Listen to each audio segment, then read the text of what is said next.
sudah siap untuk mengikuti pelajaran hari ini? Oke. Harus semangat ya anak-anak ya. Harus semangat, jangan tertipu. Semua harus semangat hari ini untuk mengikuti pelajaran. Oke, hari ini minggu lalu kita sudah belajar tentang materi sebelumnya. Sekarang kita akan masuk pada materi baru yang akan Ibu ajarkan pagi ini untuk anak-anak semuanya. Nah, hari ini kita akan belajar sama-sama tentang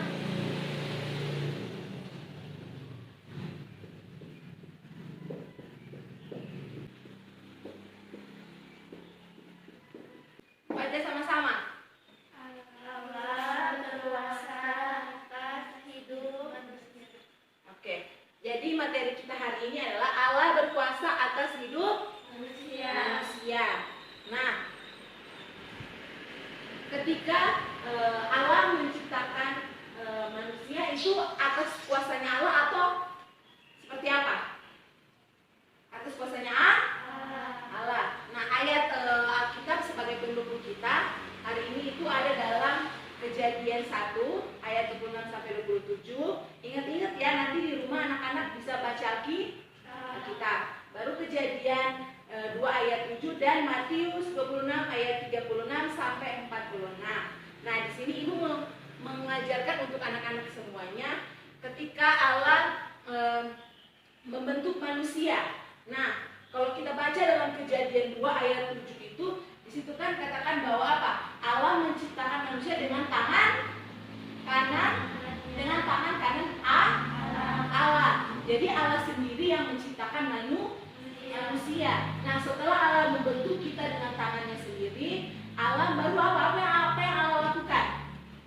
Menghembuskan nafas. Kirain betul sekali. Allah menghembuskan nafas bagi manusia di mana? Di mata, di kaki, di hidung.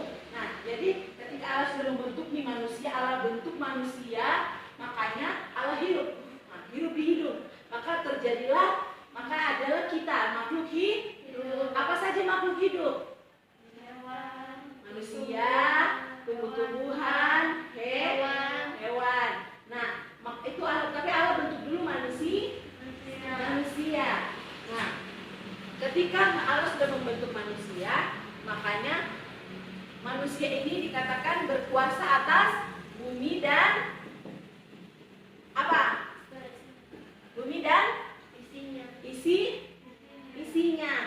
Jadi ketika Allah sudah membentuk manusia dengan sungguh-sungguh, dengan baik adanya, maka Allah memberikan mandat kepada manusia untuk apa? Berkuasa atas bumi dan segala isinya. Makanya manusia yang dipercayakan oleh Allah untuk menjaga bumi, untuk memelihara bumi itu harus melakukan dengan baik, supaya mandat Allah ini tergenapi karena manusia berkuasa atas bumi dan isinya. Ibu mau tanya, ketika anak-anak semuanya punya hewan peliharaan di rumah, anjing, apa lagi, kucing, ikan misalnya, akuarium atau apapun itu, anak-anak berkuasa nggak atas hewan itu? Berkuasa kan, anak-anak bisa pergi, bisa suruh, bisa sini begitu kan, anak-anak berkuasa. Sama seperti Tuhan berkuasa atas hidup kita. Tuhan berkuasa. Nah, anak-anak, ketika Tuhan berkuasa dalam hidup kita, mulai dari kita masih, coba lihat ini, dari kita masih baik, Allah berkuasa. Kemudian kita jadi anak-anak, Allah masih berkuasa. Kemudian remaja, Allah berkuasa. Dewasa, Allah berkuasa. Orang tua dan nanti jika panjang umur jadi kakek dan nenek, Allah masih berkuasa. Jadi bukan stop sampai di sini. Tuhan dikasih mandat untuk memelihara bumi dan segala isinya, tetapi Tuhan berkuasa sampai umur kita nanti. Jika Tuhan berkenan sampai tua itu tetap kuasa Tuhan ada. Amin, anak-anak. Nah, kemudian Tuhan berkuasa atas alam. Berkuasa. melestarikan alam yang Tuhan ciptakan untuk kita semua. Kalau kita pergi ke satu tempat untuk refreshing, kita lihat, wah bagus sekali ya ini tempat. Kita mensyukuri apa yang Tuhan ciptakan, dengan kita harus menjaga, jangan buang sampah sembarangan, jangan kita menebang pohon sembarangan, nanti banjir, nanti ketika banjir ke datang, yang ada sampah semua tuh, sampah semua kan yang ada di pinggir-pinggir rumah itu sampah. Nah, kemudian Allah berkuasa atas hewan. Allah menciptakan juga hewan. Nah, manusia harus mengasihi juga hewan. Jangan memperlakukan hewan dengan tidak baik. Ada yang menendang, ada yang jahat, kubur hidup-hidup.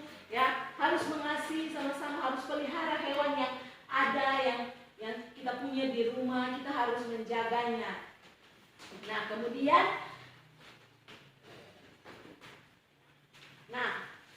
bukan cuma sampai di situ anak-anak. Ketika Tuhan berkuasa, Tuhan pasti akan mengizinkan kita untuk terjadi sesuatu dalam kehidupan kita. Supaya apa? Anak-anak sadari bahwa Allah itu berkuasa. Contohnya jika kita sakit, ya.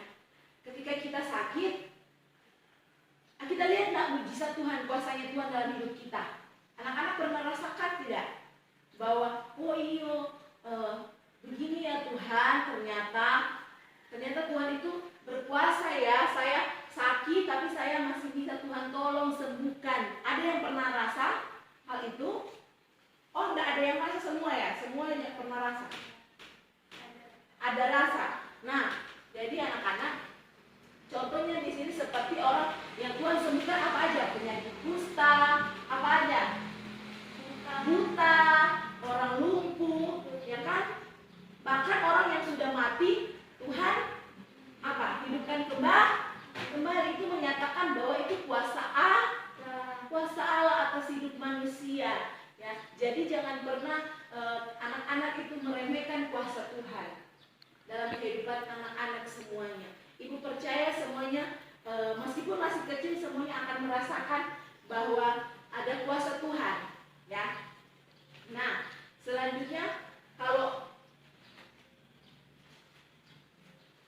kita lihat ini, siapa yang suka ke sini?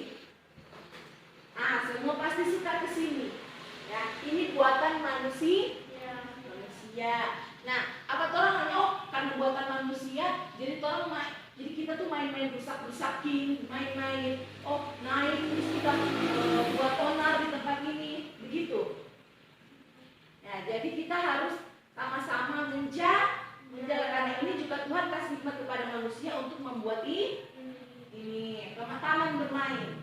Nah, yang terakhir, kalau anak-anak semuanya sudah sadar bahwa iya, ternyata Allah berkuasa nih atas hidup kita semua, atas hidup mama papa, atas hidup teman-teman, kakak beradik, maka nanti kalau anak-anak semuanya sudah bertumbuh dewasa, Tuhan tetap ada. Dia seperti dalam contoh ini, dalam gambar ini. Ini anak-anak dan ini Tuhan Yesus yang merangkul dari masa pertumbuhan sampai nanti kelak dewasa. Ada Tuhan Yesus. Jadi kuasa Tuhan Yesus tak nyata. Nah, oke anak-anak. Nah, dari pembahasan hari ini membuat kita mengerti betapa berharganya hidup kita. Ada enggak yang merasa ini hidup ini tuh cuma begini-begini? Ada enggak yang mensyukuri hidup yang Tuhan kasih? Ada enggak? Apa yang mensyukuri? Semuanya mensyukuri apa yang Tuhan berikan. Nah, ketika anak-anak merasa Tuhan sayang nih, maka kita akan membalas kebaikan Tuhan dengan apa? Kebaikannya apa itu Cynthia?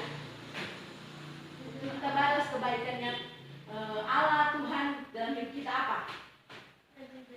Jadi rajin beribadah, apa lagi? Iren, apa Iren? Rajin baca Alkitab. Jennifer apa? Rajin berdoa, dengar-dengaran, supaya kita semua ini sadar bahwa Tuhan benar. Cynthia bersyukur punya orang tua. Coba anak-anak bayangkan kalau Tuhan tidak menghembuskan nafas untuk kita. Coba bayangkan. Ada enggak kita sampai hari ini? Nggak akan ada kita di sini. Karena apa? Tuhan tidak menghembuskan nafas. Jadi betapa bersyukurnya kita karena Tuhan memberikan kita nafas yang cuma-cuma. Coba semua hirup. Orang lain di rumah sakit harus bayar nafas yang oksigen, tapi kita masih diberikan Tuhan kemurahan untuk hirup udara yang segar, masih bisa bernafas, pergi sini, pergi sana, semua karena kuasa Tuhan. Jadi jangan pernah lupakan kuasa Tuhan. Nah, coba ibu minta satu orang untuk membagikan kesaksian nih. Kesaksian apa yang pernah dia alami selama anak-anak menyadari Allah berkuasa atas hidup kita. Kesaksian apa yang selalu yang kecil saja, tidak perlu yang wow dari misalnya sakit, bisa dibagikan. Coba ibu mau tunjuk siapa ya? Nah, Iren, coba Iren. Iren maju di depan, Iren.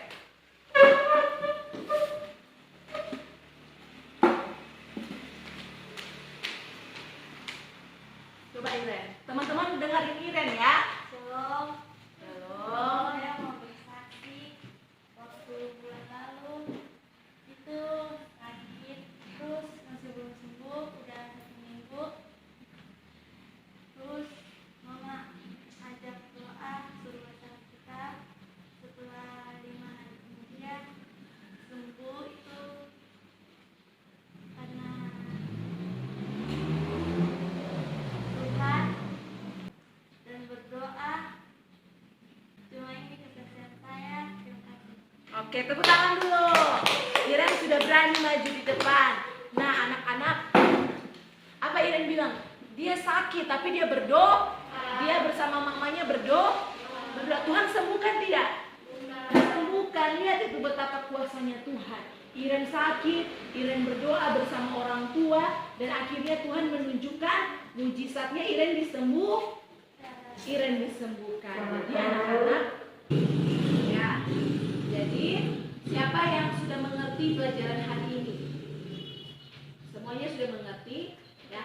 Ibu harap semuanya dapat mengingat apa yang kita belajar hari ini, dan yang pastinya melakukan yang tadi teman-teman anak-anak bilang mau apa? Berdoa, rajin apa?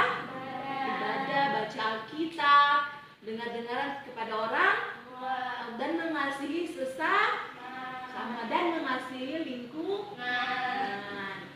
dalam artian alam yang Tuhan kasih, semua yang makhluk hidup yang ada di dunia ini. Boleh semuanya? Oke. Hari ini pelajaran kita sampai di sini. Ya, tapi ibu mau kasih PR. Catat semuanya. Ya, ini PR nanti periksa minggu depan waktu pertemuan hari Jumat pagi ya. Jadi sebelum masuk semuanya sudah kumpulkan ke ibu, baru ibu periksa, baru kita lanjut belajar selanjutnya. Oke, PR yang pertama, tugas tulislah doa ungkapan syukur atau tulislah doa ucapan syukur atas kebaikan Allah dalam hidup anak-anak. Boleh? Jadi Iren tulis doa ucapan syukur, Cynthia, Jennifer, begitupun semua tulis ya. Nanti ibu akan periksa. Boleh semuanya? Boleh. Oke, kita akan mengakhiri kelas kita pada pagi ini. Ibu minta Jennifer untuk berdoa. Teman-teman, tadi kita berdoa. Tuhan, terima kasih Engkau telah menuntun menyayang kami dari awal ke tengah hingga berjumpa dengan kami. Tuhan, terima kasih guru kami telah menuntun kami, berikan dia kesehatan, kekuatan, dan keajaiban Tuhan. Tuhan, kami akan pulang dalam pengucapan kami dan sekolah ini terus juga sampai ke belakang Tuhan. Dengan doa untuk kami, haleluya, amin. Amin. Terima kasih anak-anak, tetap jaga kesehatan, makan yang teratur, istirahat yang cukup ya, biar bisa sekolah, biar tidak sakit. Oke, semuanya? Oke. Ibu pergi ya, selamat siang.